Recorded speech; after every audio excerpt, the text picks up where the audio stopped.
The next match of the night is on Heatwave, ECW Heatwave, is Tommy Dreamer versus Stevie Richards. Now, both of these guys are the epitome. In only 2 years that these guys have worked, it's 1994. Stevie Richards with a little bit more experience than Tommy Dreamer. They are the epitome, both of them, of climbing the ladder in a company of guys that Joey Styles previously said are the fresh faces, the new guys, the working way up the ladder. They're epitome of that status that proved that you don't have to be the WWF superstar. You don't have to be. And these guys were working their way up, and especially Tommy Dreamer. Now, to describe these two guys' backgrounds, Stevie Richards debuted in ECW as the very first match versus Jimmy Jannetty. And he trained under him. I just read this. Stevie Richards trained in the Monster Factory in New Jersey with under Jimmy Jannetty. Now, that's the very first match, February 25th, 1992. Now, 2 years later, he's now working with Tommy Dreamer, who debuted, I believe, I just read it, in the Blood Feast tapings, 1993. And that was my first shows at the ECW Arena, October 1993. And it's 1994.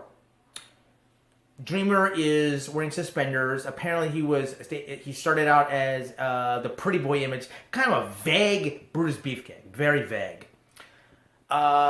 Dreamer, not for many years did I realize where Tommy Dreamer got the name from. It was in homage to the American Dream, Dusty Rhodes. You'd find it strange. I did not know, not until some interviews that I saw with Tommy Dreamer, that was an homage to Dusty Rhodes. I didn't know that. I was curious where he got the Dreamer name from.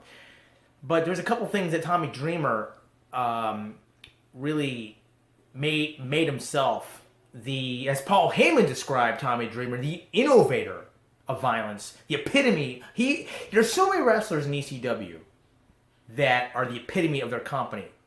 Tommy Dreamer, Shane Douglas, Sabu, Taz. There's so many guys. Tommy Dreamer is one of the originals that really were the status, the image of ECW. Sandman, sorry, I missed Sandman. There are so many guys and the Sandman goes way back to, I believe, Tri-State with Joe Goodhart's company. There's so many guys in the early days of ECW were the epitome, were the status, were they were the original alumni. And these two guys wrestling, it's a match of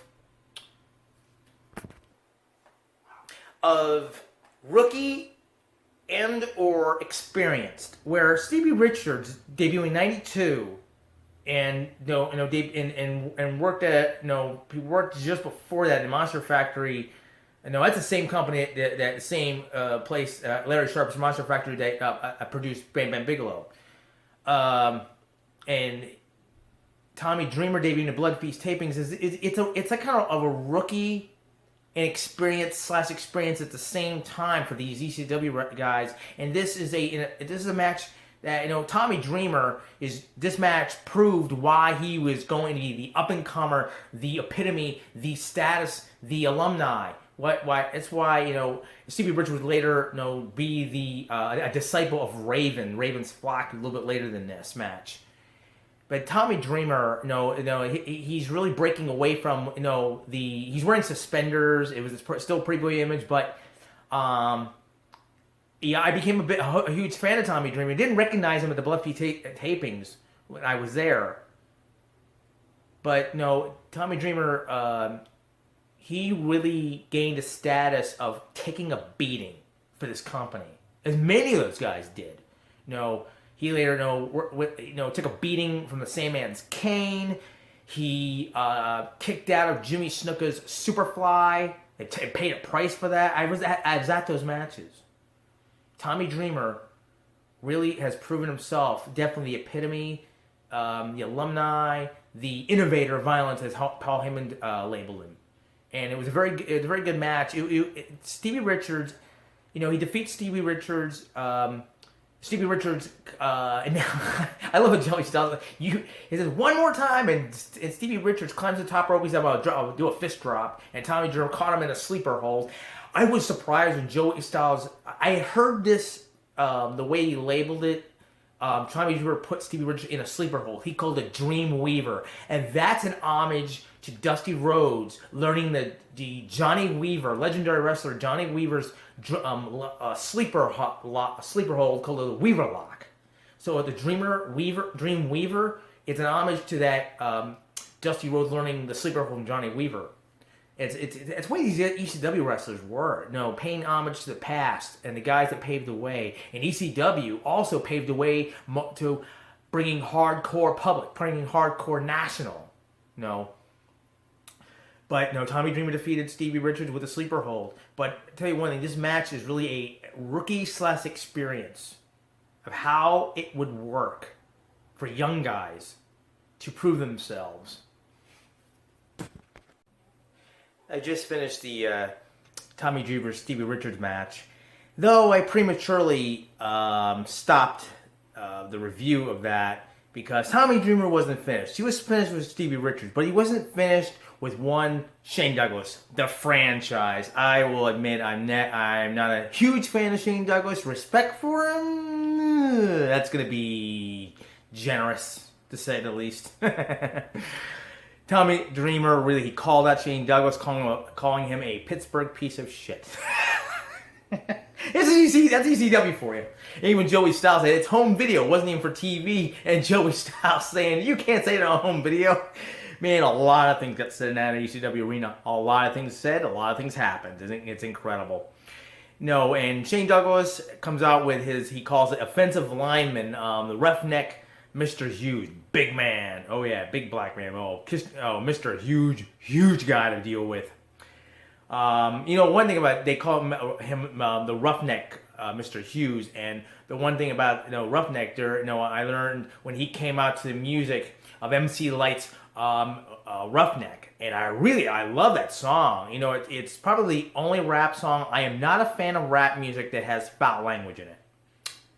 That's the only one I ever let get away with it. I am not, Roughneck was a great gangster rap song with foul language a little bit in it by MC Light, and I great. It was a great music.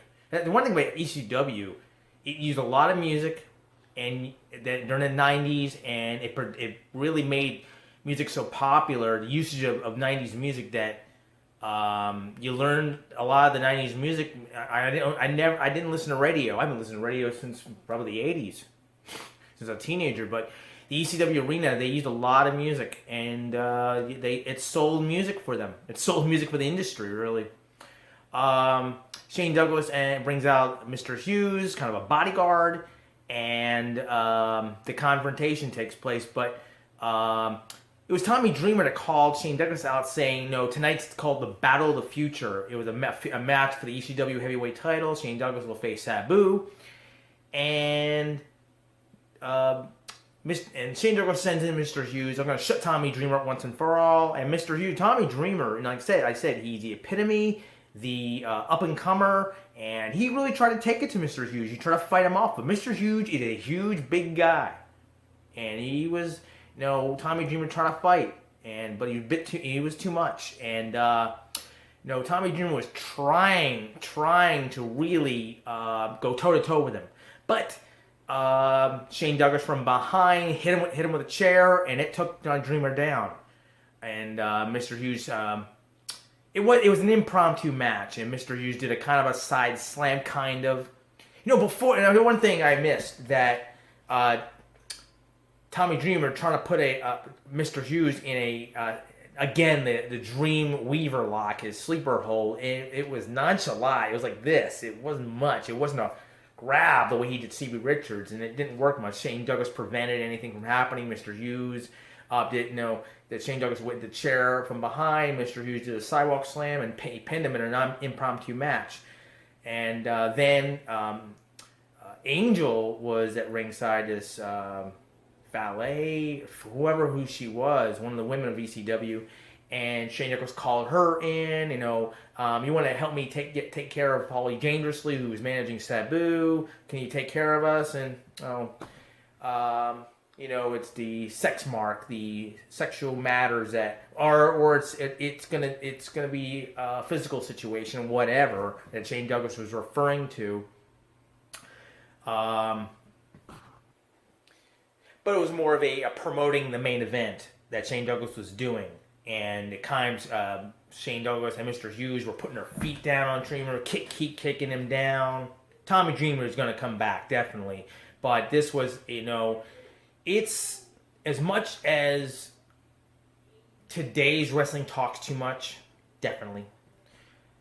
These guys were promoting and pushing in their own show rather than pushing in a later show. It's the physical, the extreme, and not even extreme yet. It's the way it is making it personal. Then that's what ECW would do. That where Jim Crockett Promotions what made it so personal, so realistic, and that's what ECW continued. And that's the point of what this little extra altercation that I had to add on following the Dreamer Richards match. That it was Dreamer calling Shane Douglas out. Shane Douglas trying to take care of business. He has Mr. Hughes take out Dreamer, and we're going to see what happens with the Sabu Shane Douglas match.